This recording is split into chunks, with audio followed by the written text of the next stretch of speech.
नमस्कार, मैं हूं राजेश। बहुत बहुत स्वागत है आपका हमारे इस खास बातचीत में और मुद्दा में। जी हां, किसानों के दर्द को लेकर, किसानों के मुद्दे को लेकर कांग्रेस बार बार संसद में दस्तक दे रही है। बीजेपी को इसे लेकर घोर आपत्ति है। इस तमाम मसले पर बातचीत करने के लिए हमारे साथ आज कई विशेष मेहमान मौजूद हैं। खासकर दो सांसद मौजूद हैं, चुन्नीलाल भाई गोयल और शंकर भाई बेघर। साथ ही हमारे साथ एनालिस्ट हैं दुर्गेश उपाध्याय, वरिष्ठ पत्रकार हैं। और इन सारे मेहमानों से आज हम जानने की कोशिश करेंगे कि क्या ये मुद्दा वाकई में देश के लिए अहम है। जी हाँ, आप सारे मेहमानों का बहुत बहुत स्वागत है। चुन्नीलाल भाई, सबसे आपसे, जब भी आप आते हैं तैयार होकर एक संसद में, आज एक नई फूर्ति के साथ जा रहे हैं, नई रूपरेखा के साथ, आज कुछ नया सुनने को मिलेगा, नया बहस करेंगे, नए मुद्दे को लेंगे। किसानों का मुद्दा बार बार कांग्रेस आ जाती, राहुल गांधी लेके आ जाते हैं, कोई न कोई नेता आके ले आता है, प्रश्नकाल रोको, चर्चा कराओ, वो करो, बार बार एक ही चर्चा। क्या आपको लगता है कि वाकई किसानों की हालत को लेकर जो सरकार है, मौजूदा सरकार, प्रधानमंत्री मोदी जी की सरकार, वो संजीदा नहीं है? कोणे कीधुं संजीदा नथी? आ गवर्नमेंट, नरेंद्रभाई मोदीनी गवर्नमेंट એટલી બધી ચિંતિત છે ફાર્મરો માટે, ખેડૂતો માટે, કે આની પહેલાંની જે સરકારોએ જે કર્યું, હું તમને દાખલો આપું હરિયાણાનો. હરિયાણામાં 2 લાખ હેક્ટર જમીન ખેડૂતોની લઈ લેવામાં આવી કોંગ્રેસની સરકારે. આજ સુધી ખેડૂતોને 1 રૂપિયો પણ નથી આપ્યો. એની બધી જમીન જ્યારે લઈ લેવામાં આવી છે હરિયાણામાંથી, તો આજ સુધી કેમ 2 લાખ હેક્ટર જમીનના પૈસા કેમ નથી આપ્યા? आज दिन तक उन्होंने पैसा नहीं दिया है. बीजी बात, 60 વર્ષ સુધી સરકાર રહી કોંગ્રેસની. શું કર્યું ખેડૂતો માટે? આ ખેડૂતો આજે આત્મહત્યા કરે છે. તમે આંકડા જુઓ તો ખેડૂતો જે 2014ની પહેલા ખેડૂતોએ જે આત્મહત્યા કરી છે, એ આજના આંકડા કરતાં વધુ આંકડા છે. સાહેબ, હું આપને વાત કરું, આ તો કોંગ્રેસ પાસે અત્યારે બીજો કોઈ મુદ્દો જ નથી. બીજો મુદ્દો નથી એટલે પોતાના રોટલા શેકવા માટે એ લોકો આ રાજનીતિ કરે છે.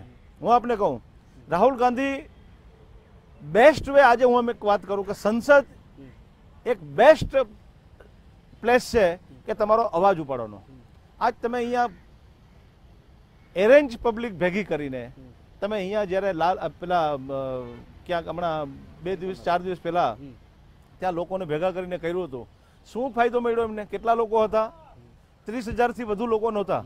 અને એ બધા એરેન્જ પીપલ.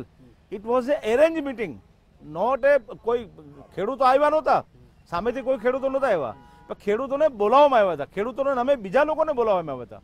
સાહેબ, હું એમ વાત કરું, હવે હું ખરા મુદ્દા ઉપર આવું છું કે જમીન જે એક્વિઝિશનનો મુદ્દો છે, એક્વિઝિશનના મુદ્દામાં જે જમીન જેની જવાની છે, બધી જમીન લઈ લેવામાં નથી આવવાની સાહેબ.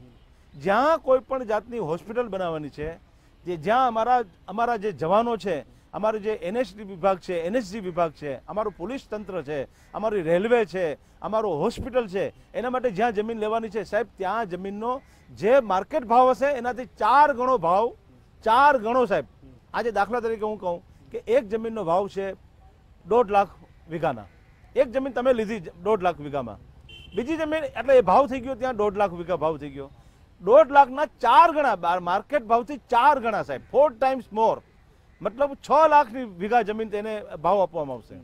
અને સાહેબ, આ શેના માટે લેવામાં આવશે? હું આપને કહું, આ દેશની સુરક્ષા માટે લેવામાં આવે છે. આ અમારા જવાનો માટે લેવામાં આવે છે. ગરીબોના મકાન બનાવવા માટે લેવામાં આવે છે. હું સાહેબ એક કહું આપને કે આપના ખેતરમાંથી જે હાઈવેનો રસ્તો ગયો, હાઈવેનો રસ્તો જાય એટલે સાહેબ તમારી જમીન, માની લો કે મોટી જમીન છે તો 2 ભાગ થઈ ગયા સાહેબ. 2 ભાગ જમીન હોય, તમારી જમીન સીધી હાઈવે ઉપર આવી જવાની છે. અને હાઈવે ઉપર જમીન આવી જાય એટલે તરત આ જમીનનો ભાવ 4 ગણો નહીં, 10 ગણો ભાવ થઈ જવાનો છે. અને સાહેબ, બીજી વસ્તુ કહું કે આ આખા હિન્દુસ્તાનની અંદર આ ચારે બાજુથી નીકળી પડ્યા છે આ લોકો, જે કહેવાતા નેતાઓ, જેણે 60 વર્ષ સુધી તો કોંગ્રેસ ખેડૂતોનું કંઈ વિચાર્યું નહીં, એ અત્યારે નીકળી પડ્યા છે નરેન્દ્ર મોદીજીને બદનામ કરવા માટે. પણ તમારા આ બદનામ કરવાથી नरेंद्र मोदी जी बदनाम नहीं थवाना. थोड़ी देर के लिए रुकते हैं, शंकर भाई से पूछते हैं. शंकर भाई, इन्होंने जो मोटे तौर पर उठाया कि हम जो ज़मीन ले जा रहे हैं एक पॉजिटिव चीज़ों के लिए ले जा रहे हैं, पॉजिटिव डेवलपमेंट के लिए ले जा रहे हैं. क्या आपको लगता है कि इस देश में किसान, पूरे देश की अगर संरचना आप देखें, किसान, बहुत सारे ऐसे किसान हैं जिनके पास बहुत छोटे ज़मीन है, छोटे एकड़ में है, 1 एकड़ में है, आधे एकड़ में ज़मीन है, तो उसको लेके बार बार विपक्ष एक आरोप लगाती है कि जो छोटे किसान हैं उनकी ज़मीन छीन रही है बड़े किसान को. और जो राहुल गांधी बार बार संसद में बोलते हैं कि इंडस्ट्रियलिस्ट के फेवर में ये सरकार ऐसा करने जा रही है. हम चाहेंगे कि इसको आप हिंदी में बताएं ताकि हमारे जो एनालिस्ट हैं उनसे भी बातचीत हो और इस बातचीत को आगे हम हिंदी में बढ़ाएंगे। मैं थोड़ा बोल हाँ। लूं? नहीं, शंकर भाई से हम आपके पास आएंगे। ओके। मोदी जी ने बार बार एक घोषित किया है हम्म, कि जो किसानों की जमीन ली जाएगी हम्म, कोई प्राइवेट पार्टनरशिप के लिए नहीं है, ठीक है। ये सरकार के काम के लिए। मान लो कोई हाईवे रास्ता निकलता है, रेलवे निकलती है, हॉस्पिटल बनानी है, कॉलेज बनानी है, हाँ, और स्कूल बनानी है, इसके लिए ली जाएगी। आज तक वर्षों से ये पुराने कानून था हम्म, जो भूमि अधिग्रहण बिल का, अंग्रेजों के जमाने से अंग्रेज के जमाने के, बिल्कुल। उसी कानून से ही कांग्रेस ने लाखों एकड़ हम्म, पूरे हिंदुस्तान में किसानों की ले ली है। ठीक है। आज इस पुराने कानून जो था वो किसान के हित में नहीं था, हम्म, इसमें बदलाव लाने के लिए मोदी जी ने पहल की है। हम्म, मोदी जी जाहिर में हम्म, फंक्शन में भी कह चुके हैं, हमारी मीटिंग में भी कह चुके हैं कि किसानों का हित तो मैं कर नहीं सोच सकता, नहीं सकता, हाँ। लेकिन ऐसा विचार भी मेरे मन में नहीं आने दूंगा। એટલે किसानों के हित के लिए हित की बात करी है। ये किसानों की हित में ये भूमि अधिग्रहण बिल लाया गया है कि इसमें किसानों का हित, इसमें किसानों को नुकसान नहीं है। और कांग्रेस वालों ने आज तक किसानों का शोषण ही किया है, उसको कुछ दिया नहीं है, किसानों को गरीबी गरीब रखा है। और आज तक ये कांग्रेस के शासन में जितने आत्महत्या हुई है, इतनी आत्महत्या कभी नहीं हुई। बिल्कुल। चलिए, हम अब हमारे साथ वरिष्ठ पत्रकार और एनालिस्ट हैं दुर्गेश उपाध्याय जी। सर, इस बातचीत के बाद दुर्गेश जी, ये लगता है ये जो इन्होंने कहा कि ये जो है एक अरेंज पॉलिटिक्स है, चुन्नी भाई ने आरोप लगाया कि ये कांग्रेस का अरेंज पॉलिटिक्स है, ये किसानों को अरेंज शो करते हैं और उसको कहते हैं कि देखो जी किसानों का ये दर्द है, ये इनकी सोच है। उसके बाद इन्होंने कहा ना कि मोदी जी जो एक विकास की बात कर रहे हैं, पूरे देश में विकास हो, चाहे वो रक्षा के लेके हो, चाहे स्मार्ट सिटी को लेके हो, चाहे सड़क को लेके हो, उसके लिए आवश्यक है कि ज़मीन को आप अरेंज करके दें, क्योंकि जो प्राइवेट पार्टी आएगी वो अपने हिसाब से ज़मीन खरीदेगी, तो कहीं भी खरीदेगी, कहीं भी बेचेगी। तो सरकार अगर उसमें इन्वॉल्व होती है तो एक बीच का एक निकलता है और वो डिसिप्लिन्ड वे में उसका एक प्लानिंग हो सकता है। तो क्या इस बात से आप सहमत हैं? देखिए, बहुत ही एक मौजूदा जो समस्या चल रही है और कहीं ना कहीं जो एक मौका विपक्ष के हाथ एक लग गया है, एक लगभग मृतप्राय हो चुकी जो कांग्रेस पार्टी थी, उसको आपने एक मुद्दा दे दिया। मैं उन सारी बातों से सहमत हूँ जो कि प्रधानमंत्री चाहते हैं। प्रधानमंत्री का मोटिव गलत नहीं है, प्रधानमंत्री देश का विकास चाहते हैं, वो इंडस्ट्रीज को बढ़ावा देना चाहते हैं, वो जितने भी विदेशों की यात्राएं कर रहे हैं वो फॉरेन डायरेक्ट इन्वेस्टमेंट को अट्रैक्ट करने के लिए कर रहे हैं। ठीक। जो भी आपका मेक इन इंडिया वाला जो उन्होंने स्लोगन दिया है जिस पर सरकार काम कर रही है, उस सारी चीज़ों के लिए भूमि जो है एक बहुत बड़ा मुद्दा है, क्योंकि जो भी विकास होगा वो ज़मीन पर होगा। लेकिन उसमें गलती कहाँ पर हो गई? सरकार जो है इसको जितने जोर शोर से और इतनी जल्दबाजी में सरकार जो है इसको एक अध्यादेश के रूप में ले आई और कहीं ना कहीं उस आनंद फानंद में इस प्रक्रिया को लागू कराने के चक्कर में मुझे लगता है कि एक गलत संदेश चला गया। और दूसरी बात यह है कि विपक्ष के हाथ में आपने बैठे बैठाए एक मुद्दा दे दिया और विपक्ष जो है आज आपको उसी पर घेर रहा है। अब सरकार जो है भाई, लोकसभा में आपकी मेजॉरिटी है, लोकसभा में आपने उसको करा लिया, राज्यसभा में आपका मेजॉरिटी नहीं है, जाहिर सी बात है कि वहाँ पर वो लोग अड़ंगा डालेंगे और यही काम हो रहा है। जो राहुल गांधी जो पिछले 2 महीनों से मतलब बाहर थे, वो आते ही इतना एग्रेसिव होकर के उन्होंने एक मूवमेंट चलाना शुरू कर दिया है। तो जाहिर सी बात है कि मुझे लगता है कि खुद प्रधानमंत्री और उनकी सरकार को भी सोचना होगा कि आखिर कौन से, भाई आपने 9 अमेंडमेंट उसमें कर दिए, अब आपका ये कह रहा है कि बहुत ही प्रो फार्मर्स हम जो है ये बिल है, लेकिन कहीं ना कहीं जो ग्रास रूट पर जो किसान है उसके पास संदेश क्या जा रहा है? उसके पास संदेश अभी सकारात्मक नहीं जा रहा है। आपका मोटिव सकारात्मक है, लेकिन आपका वो जो मोटिव है वो ट्रांसलेट होकर के ग्राउंड जीरो पर किसानों के पास नहीं जा रहा है। विपक्ष उसमें बरगलाने की भूमिका में कामयाब हो रहा है। सुन्नी भाई, ये जो दुर्गेश जी कह रहे हैं, इनसे 2-3 बातें निकल के आ रही हैं। एक तो आपने बैठे बैठाए कांग्रेस को एक मुद्दा दे दिया, दूसरा कि जो मोदी जी का मोटिव है डेवलपमेंट को लेके, वो कहीं ना कहीं संगठन के स्तर से या सरकारी एजेंसी के स्तर से वहाँ तक नहीं पहुँच पा रहा वो मैसेज, जो मैसेज मोदी जी देना चाहते हैं। उसको लेके एक कन्फ्यूजन क्रिएट हो रहा है कि सरकार कुछ और सोच रही है, मैसेज कुछ और जा रहा है। तो कहीं ना कहीं सरकार की या पार्टी की कमजोरी इसमें दिखती है। देखिए, मैं इनकी एक बात से मैं सहमत नहीं होता हूँ। ये आनंद फानंद में नहीं लाया गया है। अभी आप बताइए, 1 साल से हमारी सरकार चल रही है, 1 साल में कौन सी जमीन हमने ले ली है? आप बताइए। अगर लेना चाहते तो हम जमीन सरकार ले भी सकती थी। अभी तक तो सरकार ने एक भी जमीन नहीं ली है, अभी कुछ किया नहीं है। ये तो देखो विधेयक लाना हर सेशन में विधेयक लाना जरूरी है और जरूरी ये विधेयक आया है अभी, ये विधेयक आया है और बिल जो पास होने वाला है, जो बिल पास कर दिया संसद ने, लोकसभा ने कर दिया, अभी यहाँ आया है, यहाँ मेजोरिटी इन लोगों की है, जो विपक्ष वाले हैं उनकी मेजोरिटी है। ये मेजोरिटी के हिसाब से वो कांग्रेस वाले कूद रहे हैं। मैं आपको बताऊं, आप हरियाणा की बात मैं पहले भी कह चुका हूं, हरियाणा की बात बताओ कि 2 लाख हेक्टेयर जमीन हरियाणा की पिछली सरकार ने ली थी, आज तक क्यों पैसा नहीं दिया हरियाणा के खेडूत फार्मरों को, वो किसानों को क्यों पैसा नहीं दिया आज तक? 2 लाख हेक्टेयर जमीन ली हुई है, तो तभी आपके दिल में किसानों के लिए दया नहीं थी? उस टाइम क्या कर रहे थे आप? आज आप किसानों के लिए चल रहे हैं क्योंकि आपके पास कोई मुद्दा नहीं है। नरेंद्र मोदी जी ये करना चाहते हैं कि पूरे देश के अंदर ऐसा कायदा बने कि किसानों को भी इन पिछले सालों में कोई तकलीफ न हो, उनको भी अच्छा मुआवजा मिले, उनका बेटा नौकरी में जाए। अरे साहब मैं आपको बताऊं, 1.5 बीघा जमीन जिसकी है, 1.5 बीघा यानी कितना हुआ? 5000 स्क्वायर मीटर जमीन हुई। 5000 स्क्वायर मीटर जमीन में एक बेटा अगर होता है उसके किसान के पास, तो उसका बेटे को नौकरी मिलेगी, परमानेंट नौकरी मिलेगी गवर्नमेंट में। आप ये तो सोचिए, 1.5 बीघा जमीन में क्या मिलता है। अच्छा दूसरी बात, मैं अहम बात अभी करना चाहता हूँ, जितने भी हमारे किसान हैं, उन एक किसान के घर का एक बेटा शहर में जाता होगा। आप ये बात मानते हो ना मेरी? हमारे ये जो जवान है, हमारे ये जो यहाँ इसमें नौकरी कर रहे हैं, हमारे लोकसभा में, पार्लियामेंट में नौकरी कर रहे हैं, कई लोग गांव से आते हैं, उनकी नज़र शहर की तरफ रहती है। आज खेती में कुछ मिला नहीं है, आज खेती में कुछ मिलता नहीं है, और हर बेटा को, हर फार्मर के, एक किसान के बेटे को नौकरी, सरकारी नौकरी चाहिए। तो ये सरकारी नौकरी इसी तरफ से मिलेगी उसको, वो भी किसान को फायदा मिलेगा। दूसरी बात, ये जो पूरा माहौल बिगाड़ने जा रहे हैं ना, मैं आपको बताऊं कि दूध है, पूरा दूध का एक कोटरा भरा हुआ है, उसमें ये थोड़ी साई आप डाल दोगे तो क्या होगा? दूध थोड़ा कलर हो जाएगा ना। तो ये फैला रही है, ये विपक्ष लोग यही फैला रहे हैं।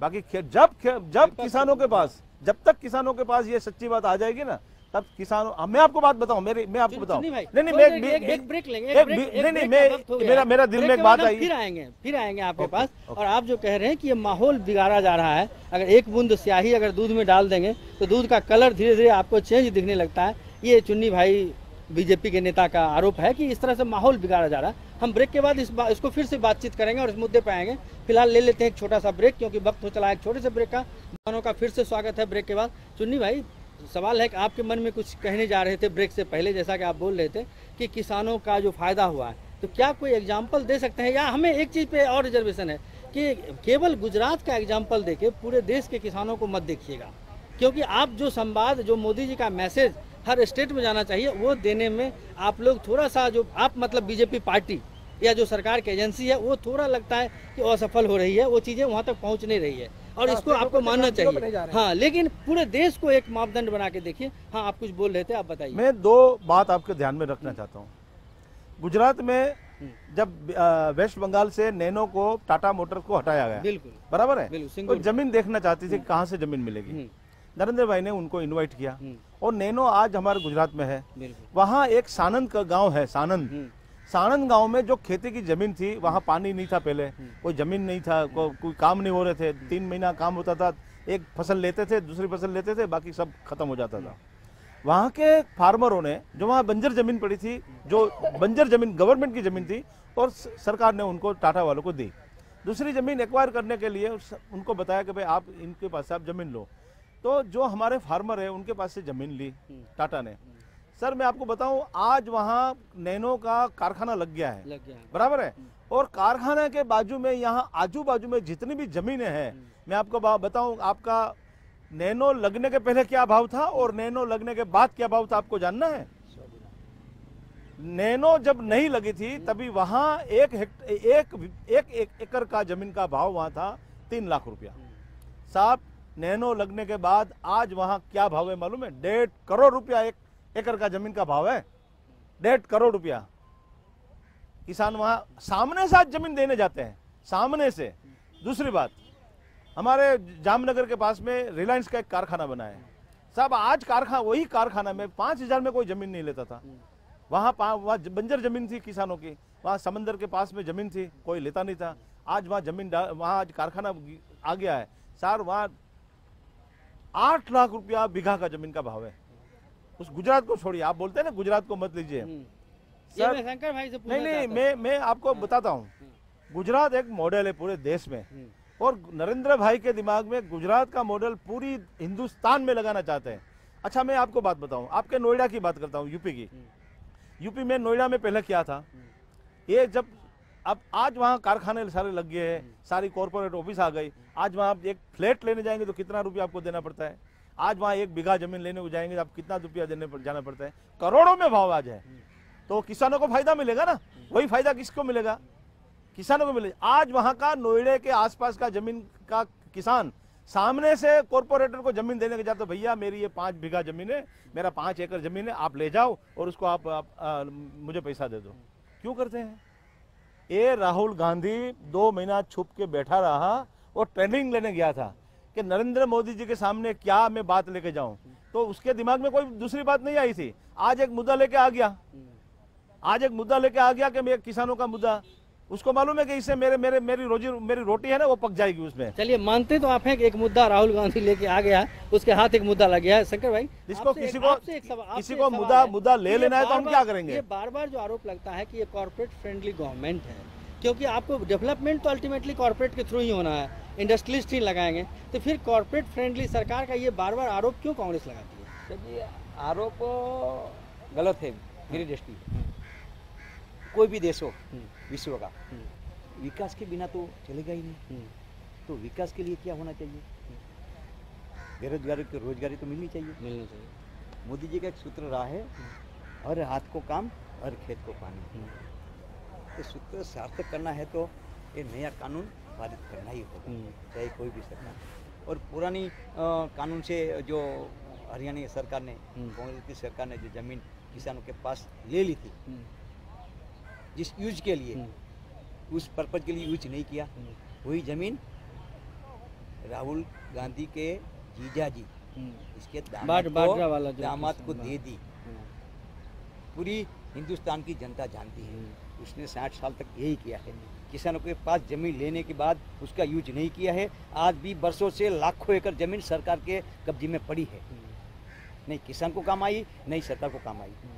तो इस नए कानून में भी एक प्रावधान रखा है कि जो जिस पर्पज के लिए किसान के पास जमीन ली जाएगी, सरकार के काम के हेतु, पब्लिक के काम के हेतु नहीं, पार्टनरशिप के काम के हेतु नहीं, कोई बिजनेस वाले के काम के लिए नहीं, सरकार के काम के लिए ली जाएगी। वही पर्पज 5 साल में उसको मान लो कि काम में नहीं लिया उस जमीन, तो किसानों को वापस दी जाएगी। ये बहुत बढ़िया कंसेंट है। लेकिन एक दूसरा कंसेंट से आप लोग क्यों भाग रहे हैं कि हम किसानों से कंसेंट लेके क्यों नहीं जमीन लें, जो कि उस जिस पर बहुत आपत्ति नहीं है। कौन बोलता है किसानों से कंसेंट नहीं लेनी है? किसान कौन बोलता है आपको? ये सब सारी अफवाहें फैलाई जाती है।